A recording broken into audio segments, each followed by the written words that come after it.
finely designed collection chamber assists in observation and measurement of fluid drainage. The minimal measurable unit is 2 milliliters. When the unit is attached to external suction source, the chest suction pressure can be regulated through adding the fluid in the suction control chamber. It means that the chest suction pressure depends on the fluid amount in the suction control chamber. The external water seal duct helps to observe respiratory condition and measure the negative pressure in the chest. The reflux prevention valve avoids backflow from water seal duct to collection chamber and prevents drainage in collection chamber from flowing back to patient's chest. The positive pressure releases valve aids positive pressure, releasing spontaneously to promote air elimination. The dust-proof cap effectively prevents dust from dropping into the unit spontaneously. It does not impact on air elimination.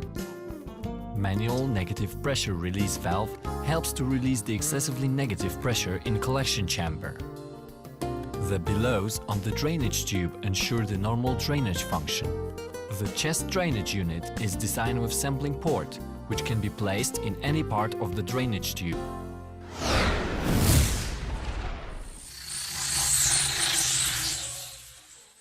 Check the package of product.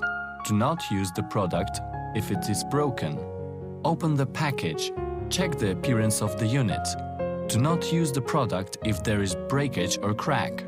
Swing out the rotating bracket and place on a flat surface. Insert the funnel into suction port. Switch the suction control stopcock to open. Gently pour the normal saline or sterile water into the suction control chamber until the fluid level reaches 0 level. Remove the funnel. To test the seal of the unit, clamp the distal part of the drainage tube, then milk the drainage tube for several times.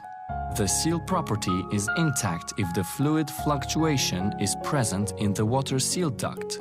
Do not use the unit if the fluctuation is absent. Remove the dust-proof cap and insert the funnel into the suction control chamber entry.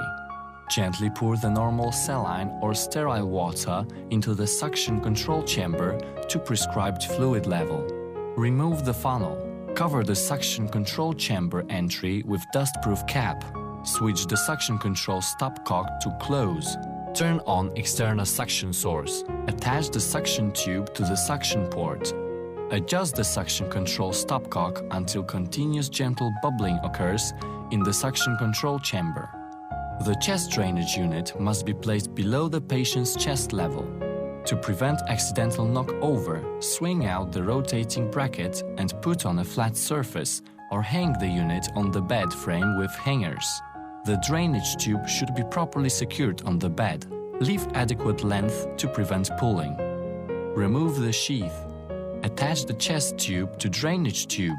When drainage sampling needed, select a proper site for sample collection on the drainage tube.